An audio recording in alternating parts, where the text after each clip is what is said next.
नमस्कार सभी को। आज 2 नवंबर 2022 रिस्कुल योगपीठ द्वारा जो लगातार DNYS प्राकृतिक चिकित्सा कोर्स की ऑनलाइन प्रशिक्षण ट्रेनिंग चल रही है, उसमें आज DNYS फर्स्ट ईयर के लिए फर्स्ट ईयर क्लास के लिए आज उपस्थित हो चुके हैं हम सभी। आज के पुनः प्राकृतिक चिकित्सक डॉक्टर धर्मेंद्र कुमार मिश्रा जी दिल्ली से जुड़ चुके हैं। अब हम उन्हें आमंत्रित करेंगे कि वो आएं और आज की क्लास का आरंभ करें। धन्यवाद। बहुत बहुत धन्यवाद सर आपका। आप सबका भी धन्यवाद। हमने कार्डियक सिस्टम के बारे में बहुत कुछ पढ़ा था, परिसंचरण तंत्र या सर्कुलेटरी सिस्टम पिछले 3-4 क्लासों में, और अपने हार्ट के फंक्शन के बारे में पढ़ा, उसके स्ट्रक्चर के बारे में पढ़ा, वो कैसे काम करता है, वेन्स क्या होता है, आर्टरीज क्या होता है, ब्लड वेसल्स क्या होते हैं, वो कैसे काम करते हैं, ऑक्सीजनेटेड ब्लड, डीऑक्सीजनेटेड ब्लड कहाँ से कैसे, क्या सारी चीजें हमने कर लिया। इससे आप लोगों को ये आइडिया हो रहा होगा कि हमारा शरीर जो है कैसे काम करता है। और हमारा जो शरीर है एक रहस्यमयी मशीन है, जिसमें ना कोई नट बोल्ट है, लेकिन ज्वाइंटों की भरमार है। जनरली ह्यूमन बीइंग के द्वारा कोई भी चीज इन्वेंट किया जाता है, उसको ज्वाइंट करने के लिए कहीं ना कहीं किसी नट बोल्ट, किसी चीज की आवश्यकता होती है। लेकिन ईश्वर की आप संरचना देखो कि इंसान के शरीर में इतने ज्वाइंट होते हुए भी इनबिल्ट कैपेसिटी ऐसी है कि कहीं आपको दिखेगा नहीं कि ज्वाइंट जैसा है। तो इन सब चीजों को आप अच्छे से समझें, अच्छे से करें, क्योंकि ये आपके प्रैक्टिस में बहुत काम आएगा। जो अभी आप कर रहे हैं तो बहुत काम आएगा। आज हम एक नए सिस्टम की शुरुआत करेंगे जिसका नाम है लिम्फेटिक सिस्टम। लिख लें आप लोग, lymphatic system, LYMPHATIC, lymphatic system. जब हमने ब्लड की पढ़ाई की थी तो आप लोगों ने WBC का नाम सुना होगा। WBC की बात हमने की थी कि WBC क्या होता है, क्या काम करता है। व्हाइट ब्लड के बारे में आपने पढ़ा था। व्हाइट ब्लड सेल के बारे में जो WBC होता है उसे व्हाइट ब्लड सेल कहते हैं। उसका क्या कार्य है, क्या फंक्शन है, उसके बारे में आपने पढ़ा हुआ है, समझा हुआ है। उससे काफी कुछ रिलेट करता है। पहले हम समझ लेते हैं कि लिम्फेटिक, लिम्फ से लिम्फेटिक बना। लिम्फ होता क्या है? हम लिम्फेटिक तब करेंगे। पहले लिम्फ क्या होता है, किसी को कोई आइडिया है?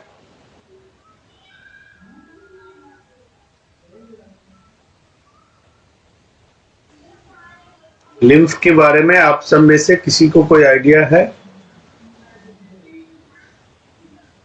अगर किसी को कोई आइडिया हो तो एक एक करके आप बोल सकते। वीडियो ऑन कर लें, कम से कम क्लास चल रही है।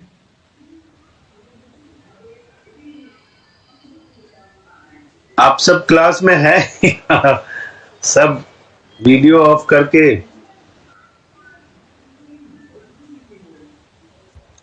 कोई क्लास में प्रेजेंट है?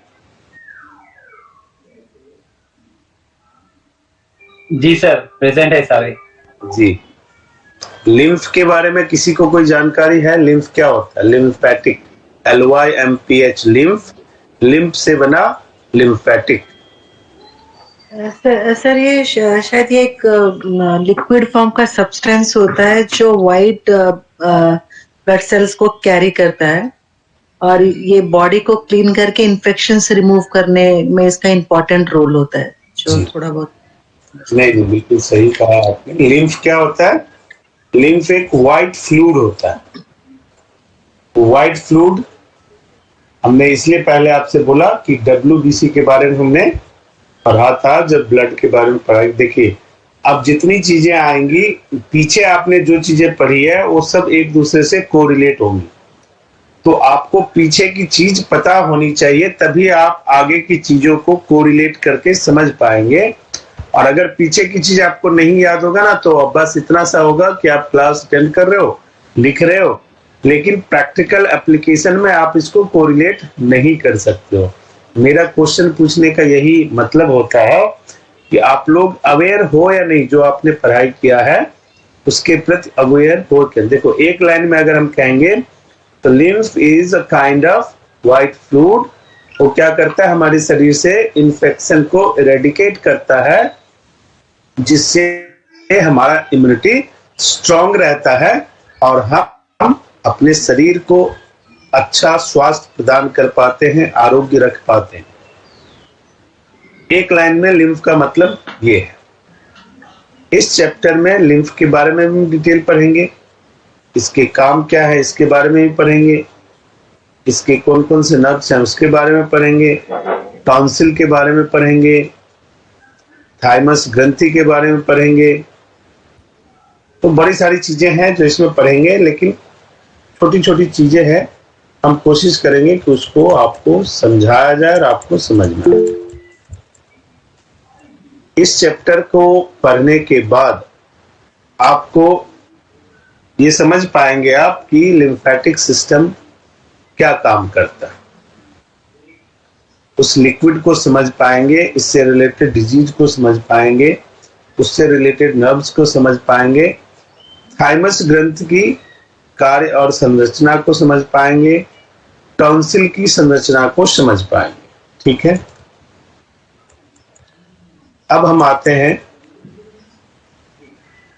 जो हमारा शरीर है उसमें ब्लड वेसल्स के बारे में हमने पढ़ा था। तो जो लिम्फेटिक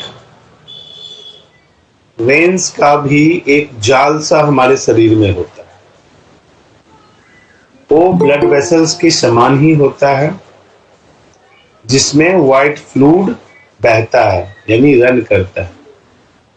इसी को लसिका यानी लिम्फ लिक्विड कहते हैं, या हिंदी में आप लिखें लसिका द्रव कहते हैं, द्रव।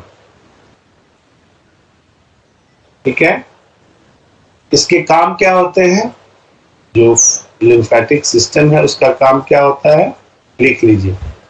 Function of lymphatic system, number 1, protein एवं तरल पदार्थों को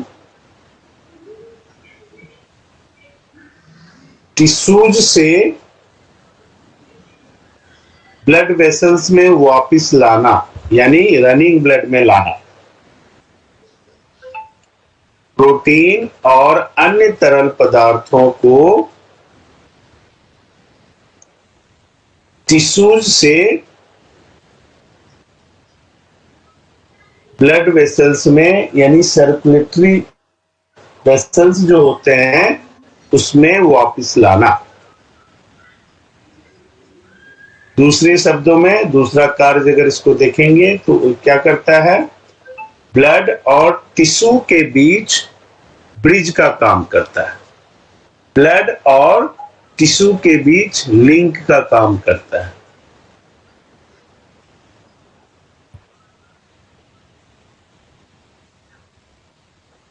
तीसरा लिम्फोसाइट। लिम्फोसाइट आपको जब WBC के बारे में बताया गया था तो लिम्फोसाइट लिखवाया गया था, अगर आप लोगों को याद हो। तो ये क्या करता है, लिम्फोसाइट को लिम्फ के जो वेन्स का जाल होता है उससे अलग, उससे ट्रांसपोर्टेशन ब्लड वेसल्स में प्रवाहित करने का काम करता है। नेक्स्ट वर्क क्या है उसका, जो सूक्ष्म जीवाणु होते हैं, जो बैक्टीरियाज होते हैं, उसको खाता है, यानी किल करता है उसको, जिससे क्या होता है, इन्फेक्शन नहीं फैलता है। अब ये कहां से शुरू होता है सिस्टम काम करना और कहां तक जाता है? देखो ये हमारा, ये देखो यहां से ये टॉन्सिल्स होते हैं, देखते होगे कभी किसी को टॉन्सिल होता है तो ये ऐसे सूज जाता है, देखा कभी? ऐसे ये एरिया पूरा जो है ऐसे थिक हो जाता है पूरा। तो यहां से ये स्टार्ट होता है। और कल मैंने जब पढ़ाया था पर नेक्स्ट लास्ट क्लास में, तो मैंने क्या बोला था, स्टर्नम के जस्ट वहां पे क्या है, थाइमस। अब देखो यहां से जो ये आया, एक लाइन तो वेसल्स के आया थाइमस के पास, दूसरा लाइन जो आप ये देखोगे ये ऐसे ऐसे करके आता है। जब हमने स्केलेटल सिस्टम पढ़ा था तो इन सारी चीजों की डिटेलिंग हमने पढ़ी थी। तो दूसरा लाइन क्या होता है, ये यहां से ब्लड वेसल्स आएगा यहां पे, यानी चेस्ट के बिल्कुल नीचे के साइड में, वहां क्या होता है, लिम्फ नोड। अब उस लिम्फ नोड से यहां से डाइवर्ट होता है लिम्फेटिक वेसल्स, वो जाल होता है वेसल्स का, वेंस का, जो दोनों तरफ फैलता है। अब यहां से जब आओगे तो इसी साइड में यहां पे आके क्या होता है, स्प्लीन।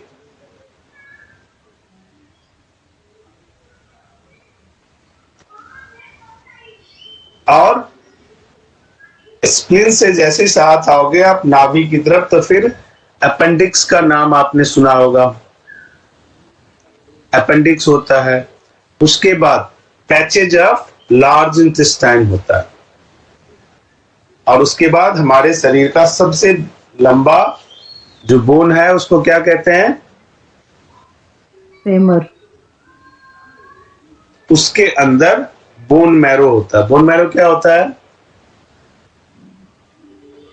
जो हमने व्हाइट फ्लूइड की बात की, ये इसका स्ट्रक्चर होता है।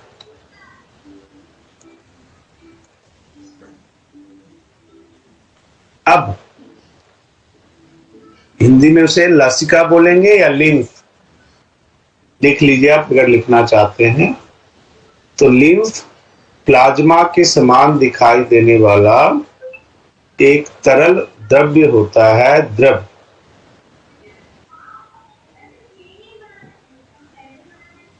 जिसे एसेसरी सर्कुलेटरी सिस्टम भी कहा जाता है। अब देखो लैपटॉप है, लैपटॉप के साथ कितने एसेसरीज होते हैं, चार्जिंग पॉइंट होता है, पेन ड्राइव लगाने का वायर होता है, कनेक्टिंग वायर होता है, ये सारी चीजें क्या है, इसके एसेसरीज हैं, गैजेट्स हैं। तो इसी तरह हमने पूरा स्केलेटल सिस्टम पढ़ लिया। अब हम क्या पढ़ रहे हैं, स्केलेटल सिस्टम के इंटीरियर्स। तो लिम्फ भी क्या है, एसेसरी ऑफ सर्कुलेटरी सिस्टम। इससे पहले हमने क्या पढ़ा है, लिम्फेटिक से पहले क्या पढ़ा, सर्कुलेटरी सिस्टम। अब सर्कुलेटरी सिस्टम का एक एसेसरीज है, इसमें प्रोटीन की मात्रा कम होती है, इसमें आरबीसी नहीं पाई जाती है, क्योंकि मैं बार बार क्या बोल रहा हूं, डब्ल्यूबीसी, व्हाइट ब्लड सेल। तो इसमें डब्ल्यूबीसी पाई जाती है, इसमें आरबीसी नहीं पाई जाती। क्यों? क्योंकि हमने क्या पढ़ा लिम्फ के बारे में, ये क्या करता है, बैक्टीरिया जो हमारे शरीर के लिए सुटेबल नहीं होते हैं उसको किल करने का काम करता है, उसको भक्षण करता है, खा जाता है, जिससे हमारे शरीर में इंफेक्शन नहीं फैलता है। अब यही जो डब्ल्यूबीसी है, व्हाइट ब्लड सेल है, वो लिम्फोसाइट कहलाते हैं। और ये लिम्फ नोड में पहुंचाते हैं इसको। अब लिम्फ वेसल्स कौन कौन से होते हैं, क्या होते हैं? इसकी संरचना जैसे मैंने बोला कि गुच्छे बिल्कुल हेयर, जैसे हेयर लाइन होता है ना, उसी तरह बिल्कुल थिन वेसल्स होते हैं इसके, जो बड़े गुच्छेदार होते हैं और बड़े, मतलब एक दो नहीं, काफी संख्या होती है इसकी। इसका निर्माण जनरली दो प्रकार से होता है। पहला, सूक्ष्म लिम्फ सेल के द्वारा इसका निर्माण होता है, इससे निकलते हैं कुछ।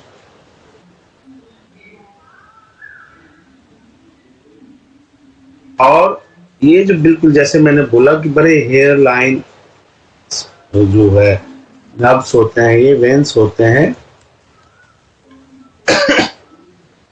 जो लिम्फ स्पेस में जाके काम करते हैं। अब ये जो दोनों होते हैं, जो लिम्फ वेसल्स होते हैं और सूक्ष्म लिम्फ वेसल्स होते हैं, ये लिम्फ स्पेस में काम करते हैं। तो ये क्या काम करते हैं? इसका मुख्य काम क्या होता है? फैट यानी वसा को अवशोषित करना।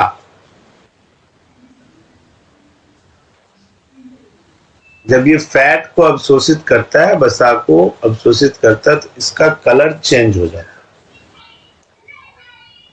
इसलिए इसको व्हाइट ब्लड सेल कहा जाता है। दूधिया कलर का ये हो जाता है, व्हाइट दिखने का, यानी ये रंगहीन होता है, कलरलेस। आप इसको ऐसे समझ सकते हो, ये कलरलेस होता है, इसका कोई कलर नहीं।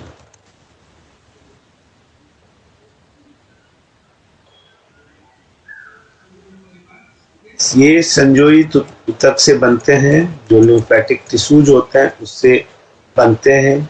ये कैप्सूल नुमा होते हैं। और ये कहाँ कहाँ होता है? मुख्य रूप से हमने पढ़ा भी, आपको दिखाया भी मैंने। मुख्य रूप से ये कहाँ होते हैं? नेक, देखो ये बोला था ना अभी, ये नेक, एक्जिला यानी चेस्ट, थोरेक्स, जब यहाँ पे आए थे तो ये थोरेक्स आ जाता है। एब्डोमेन, जहां पे हमने स्प्लीन और अपेंडिक्स की बात की, और फीमर, जहां पे हमने थाई की बात की। तब इसका मुख्य काम तीन होते हैं, आप लिख लें। नंबर 1, लिम्फ को छानने का काम करना। नंबर 2, एंटीबॉडीज का निर्माण करने में सहायक होती है। नंबर 3, लिम्फोसाइट का निर्माण करने में सहायक होती है।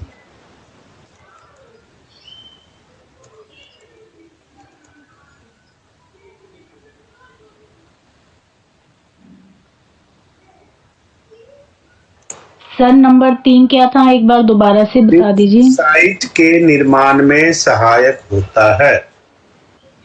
लिम्फोसाइट के निर्माण में सहायक होता है। अब जो नेक्स्ट टॉपिक है वो लिखिए आप, टॉन्सिल।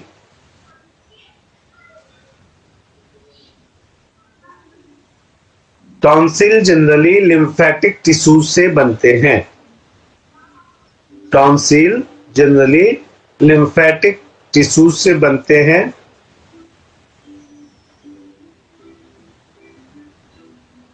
इसमें लिम्फेटिक टिश्यूज की अधिकता होती है। इसका हिंदी मतलब? किसका? लिम्फेटिक टिश्यू, लसिका ऊतक, लसिका ऊतक।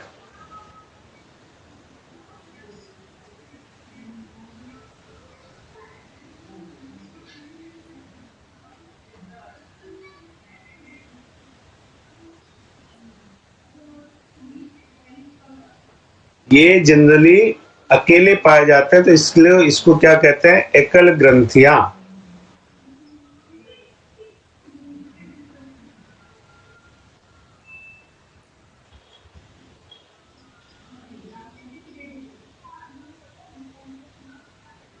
अब देखो, आप जब अपने मुंह को ओपन करते हो, यहां पे एक लटकन सी दिखाई देती है, हल्की सी, जैसे कुछ लटका हुआ हो। कभी आप देखना, अगर अभी आप शीशे के सामने हो तो देखो, मुंह जब पूरा ओपन करोगे तो अंदर जाके एक लटकन सी दिखाई देगी आपको।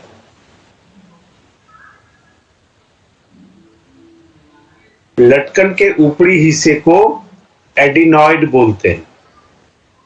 वही टॉन्सिल शुरू होता है, उसके ऊपरी हिस्से को एडिनॉइड बोलते हैं। उसके साइड के हिस्से को ट्यूबल टॉन्सिल बोलते हैं।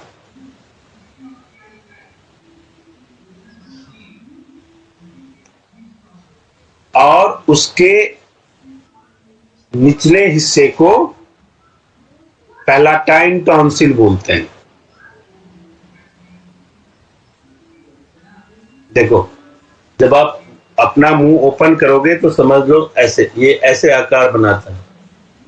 आधा चांद देखा, आधा चांद ऐसे होता है 80 डिग्री में। अब ये जो टॉप हुआ, यहां पे आप जैसे ही ओपन करोगे मुंह, तो एक मिनट आप होल्ड करें।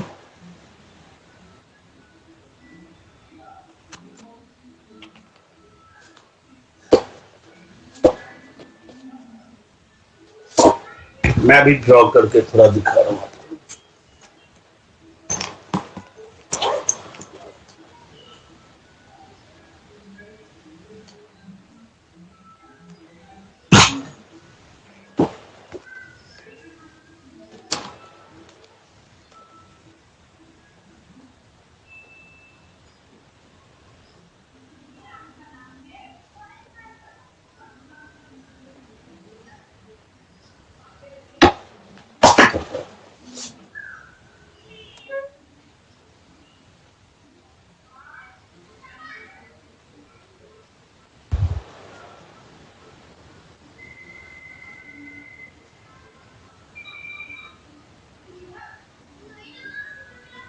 अब ये देखो, दिखाई दे रहा है आप लोगों को?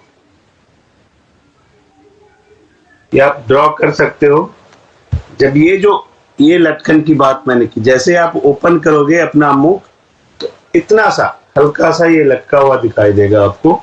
अब इसके ऊपर के हिस्से को, ये देखो, इसके ऊपर हिस्से को जो आपने लिखा एडिनॉइड, अब इसके ये जो दूसरा हिस्सा है, ये देखो, यहां से ये इसका हिस्से को ट्यूबल टॉन्सिल बोलते हैं। इसके नीचे हिस्से को पैलाटाइन टॉन्सिल बोलते हैं।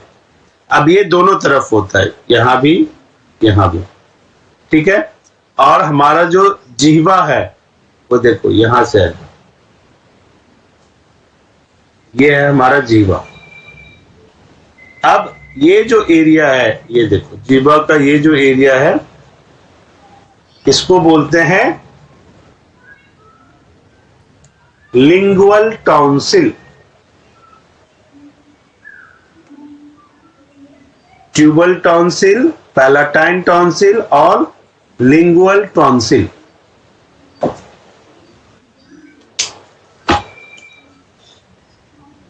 तो जो टॉन्सिल है वो 3 होते हैं। कौन कौन सा? ट्यूबल, पैलाटाइन और लिंगुअल।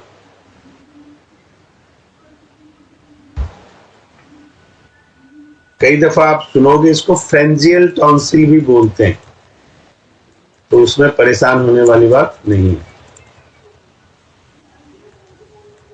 टॉन्सिल का क्या काम होता है, प्रॉब्लम कैसे क्रिएट होता है, ये सब जब डिजीज पार्ट में हम जाएंगे तो आपको बताएंगे कि टॉन्सिल कैसे काम करता है। अभी हम इसके केवल सिस्टमेटिक पार्ट को पढ़ रहे हैं, ठीक है।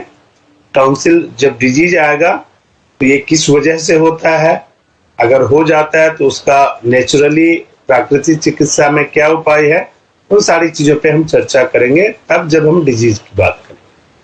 नेक्स्ट है स्प्लिन, प्लीहा, जिसे हिंदी में बोलते हैं प्लीहा। स्प्लिन यानी प्लीहा। ये गहरे बैंगनी और पर्पल कलर की एक ग्रंथि होती है। ये भी लिम्फ टिश्यूज यानी लसिका ऊतक से बनी होती है।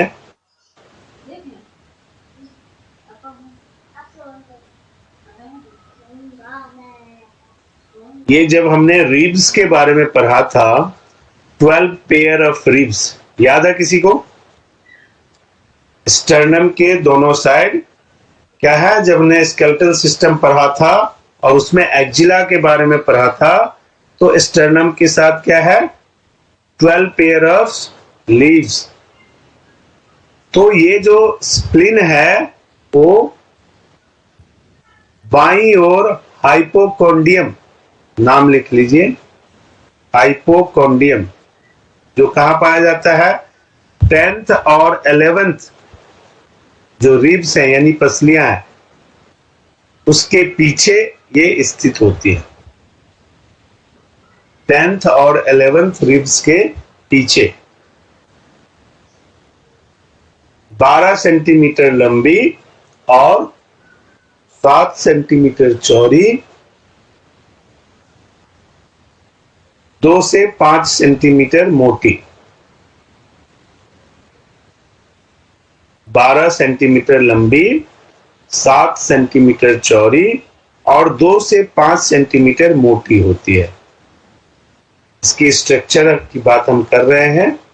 इसका वजन लगभग 200 ग्राम का होता है और ये टिश्यूज से बने कैप्सूल द्वारा ढकी रहती है।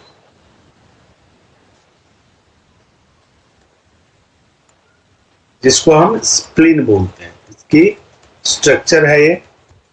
अब आप लिख लें, फंक्शन ऑफ स्प्लिन, प्लीहा के कार्य क्या है।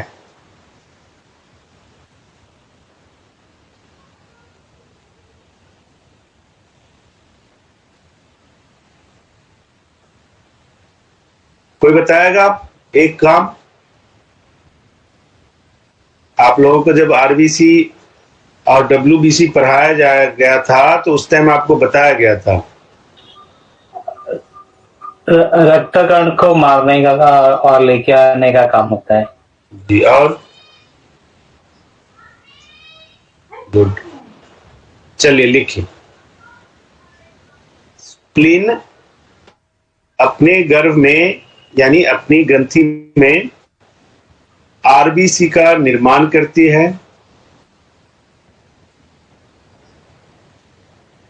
आरबीसी की मरम्मत करती है।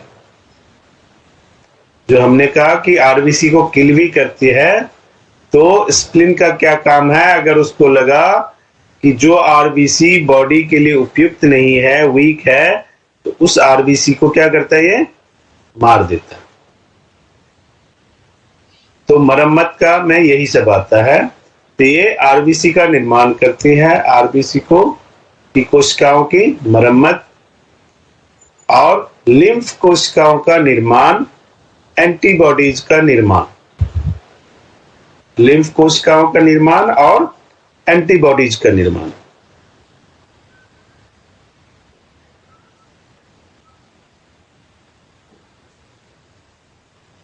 दूसरा इंपॉर्टेंट काम क्या है इसका, हमने फॉरेन एलिमेंट की बात की थी, कभी याद है क्लास में?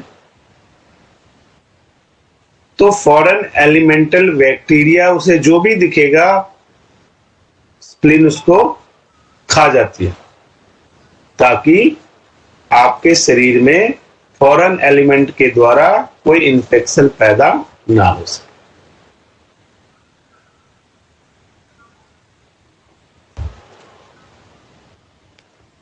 इसकी खास बात क्या है कि इसकी कोशिकाओं में मल्टीप्लिकेशन होने की खास कैपेबिलिटी होती है, जिसकी वजह से ये हमारे शरीर को इन्फेक्शन से, संक्रमण से बचाने में सहयोग देती है।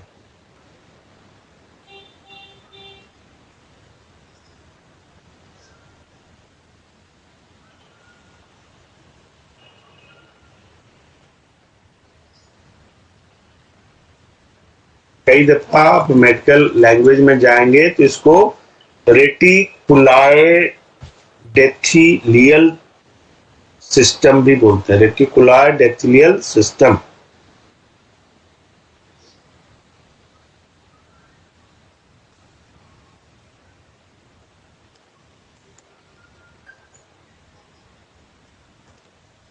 नेक्स्ट लिखे आप थाइमस ग्रंथि।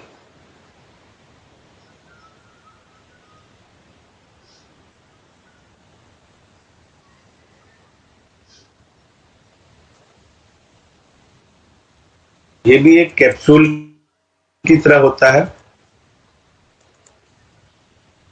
जो कहां स्थित है लिख लीजिए। थाइमस ग्रंथि थोरेसिक कैविटी यानी वक्ष गुहा जिसे बोलते हैं, थोरेसिक कैविटी में trachea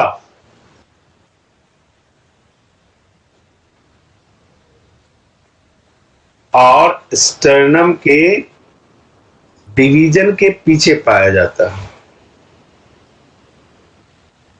sir please repeat sir. हाँ, लिख लीजिए। थाइमस ग्रंथि थोरेसिक कैविटी यानी वक्ष गुहा और ट्रकिया के स्तर पर स्टर्नम के पीछे होता है। इसका कलर गुलाबी होता है, चपटी आकार का होता है। इसका कलर गुलाबी होता है, चपटी आकार का होता है।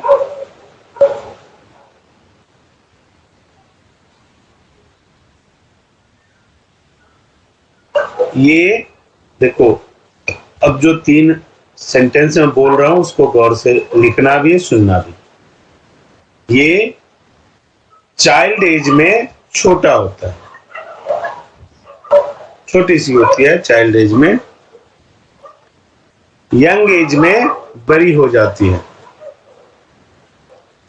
और फिर ओल्ड एज में छोटी हो जाती है। अब इसको ध्यान से सुनो। ये 3 शब्द में जो वाक्य मैंने बोला है, चाइल्ड एज में छोटी सी होती है, यंग एज में बड़ी हो जाती है और ओल्ड एज में पुनः छोटी सी हो जाती है। इस 3 से कुछ समझ आया आप लोगों को? जब मैंने लास्ट क्लास में स्टर्नम हार्ट की बात की थी तो उसमें बोला था आप लोगों को एक थाइमस हम पढ़ेंगे जिसका किससे संबंध है, याद है किसी को?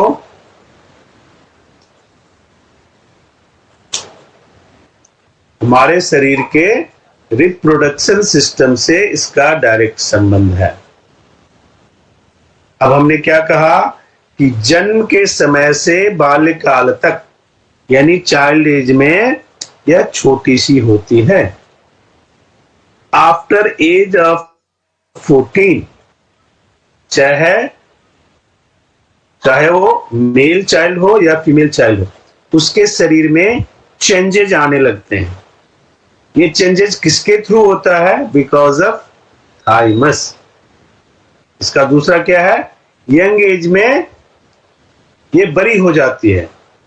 तो जैसे ही चाइल्ड एज को क्रॉस किया तो यंग एज में प्रवेश किया, उसका जो फिजिकल स्ट्रक्चर है वो चेंज होने लगते हैं, मेल और फीमेल दोनों। और ये मेंटेन होता है एज ऑफ 40-45 तक। आफ्टर 45 फिर इसका साइज पुनर्मुस्को भवा।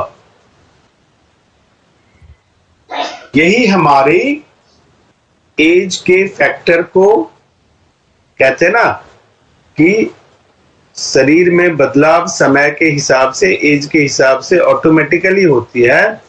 उस बदलाव को संचालित करने वाला कौन सा ग्रंथि है? उसको कहते हैं थाइमस ग्रंथि।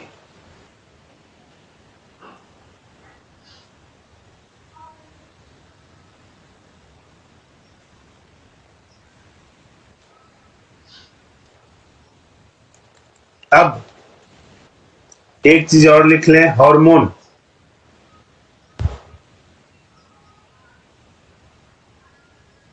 थाइमस ग्रंथि द्वारा, लिख लीजिए, थाइमोसिन, थाइमस ग्रंथि द्वारा थाइमोसिन नाम का हार्मोन स्रावित होता है, यानी सीक्रेट होता है। अब ये थाइमोसिन क्या करता है? जो बच्चा जिसका शारीरिक विकास ना हुआ हो, जैसे फीमेल हो, तो उसका आप देखेंगे कि पूरे शरीर का एक फीमेल की तरह जो चेंजेस होनी चाहिए वो नहीं दिखता है शरीर में। या मेल हो तो मेल की तरह जो चेंजेस होनी चाहिए, जिस तरह से शरीर ग्रोथ करना चाहिए, वो नहीं होता है। माँ बाप डॉक्टर के पास जाते हैं, इसको कितना भी खिलाओ, कितना भी करो, इसका कुछ होता ही नहीं है। What is that? Hormonal disorder.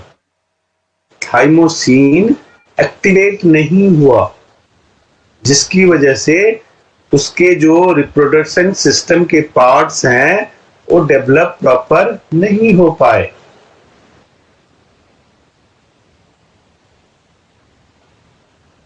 अब कई जगह आप देखोगे कि ये जरूरत से ज्यादा डेवलप हो जाता है।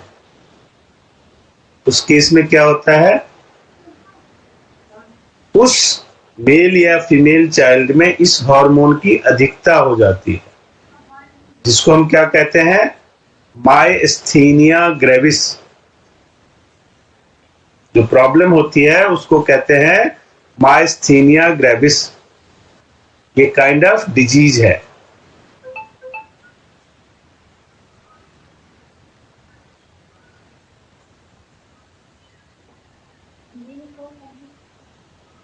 यानी शरीर में अगर थाइमोसिन जरूरत से ज्यादा हो गया तो किस तरह की प्रॉब्लम होने का डर रहता है? Myasthenia gravis. Sthenia gravis, MYASTHENIA। अब मसला इसको समझना क्या है इसमें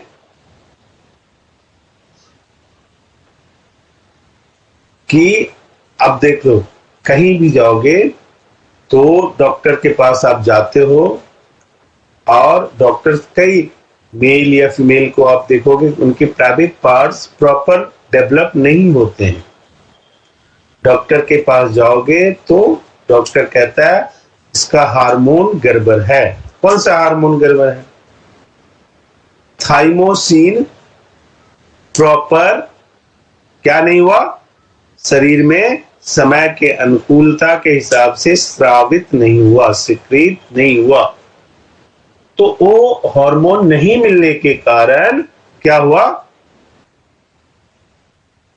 जो जनन अंग हैं, रिप्रोडक्शन पार्ट्स हैं मेल और फीमेल के, वो प्रॉपर डेवलप नहीं हो पाए। तो डॉक्टर क्या करता है? थाइमोसिन हार्मोन शरीर में कैसे एक्टिवेट हो उसके लिए वो इंजेक्शन देगा, मेडिसिन देगा। अब थाइमोसिन अगर स्टिमुलेट हो गया, एक्टिव हो गया, चेंजेस आ जाएंगे। लेकिन अगर माँ बाप लंबे समय तक इसको इग्नोर करते हैं तो फिर प्रॉब्लम क्रिएट हो जाती है। इसलिए माँ बाप का ये धर्म है उनका, क्योंकि वो अपने बच्चों का लालन पालन करते हैं, तो समय के हिसाब से जो चेंजेस शरीर में पाए जाते हैं वो ध्यान रखें उसका। अगर वो ध्यान नहीं रखेंगे तो बच्चे अविकसित रह जाते हैं, जिसका उनको जीवन भर खामियाजा भुगतना पड़ता है, सामाजिक तौर पे भी, मानसिक तौर पे भी, और परिवार में भी उनको अवहेलना की दृष्टि से देखी जाती है। तो ये थाइमस जो ग्रंथि है हमारा, वो कितना इंपॉर्टेंट है इससे आप समझ सकते हो। इसी से चाइल्ड एज से लेके ओल्ड एज तक आपकी इम्यूनिटी कैपेसिटी कितनी होगी वो डिपेंड करती है। इससे रिलेटेड जो एक पार्ट है हार्मोन की वो मैंने डिस्कस कर लिया, लेकिन इससे रिलेटेड डिजीज है वो डिजीज पार्ट में। तो मोटे तौर पर अगर आप देखोगे तो लिम्फेटिक सिस्टम क्या है? एक ऐसा तंत्र जो हमारे शरीर में उपस्थित हानिकारक बैक्टीरिया से हमारे शरीर की रक्षा करती है, इन्फेक्शन से हमारे शरीर की रक्षा करती है। ब्लड वेसल्स के थ्रू कोशिकाओं से मिलकर ये बनती है और हमारे शरीर में एक हार्मोन का नाम मैंने बताया, भी और भी चीजें हैं जिसको प्रॉपर वे में ट्रांसपोर्टेशन करती है, जिससे हमारा शरीर एक्टिव रहता है और हम शरीर को ठीक से शरीर को आरोग्य रखने में सहायता मिलती है। तो ये प्रॉपर था आपका लिम्फेटिक सिस्टम। अब आपका कोई सवाल है तो आप पूछ सकते हो, अन्यथा आज की क्लास यहीं समाप्त होगी। क्लास कैसे कैसे होगी, किस किस दिन होगी आपकी, उसकी नोटिफिकेशन आई होप कि आप लोगों को मिल गया होगा। अगर नहीं मिला है तो सर से मैं रिक्वेस्ट करूंगा वो यहाँ पे डिस्क्राइब कर दें, या फिर सबको अगर मिल गया है तो गो अहेड विद दैट, उस प्लान के साथ आपकी क्लास हुआ करेगी। जी, कोई सवाल है तो पूछिए।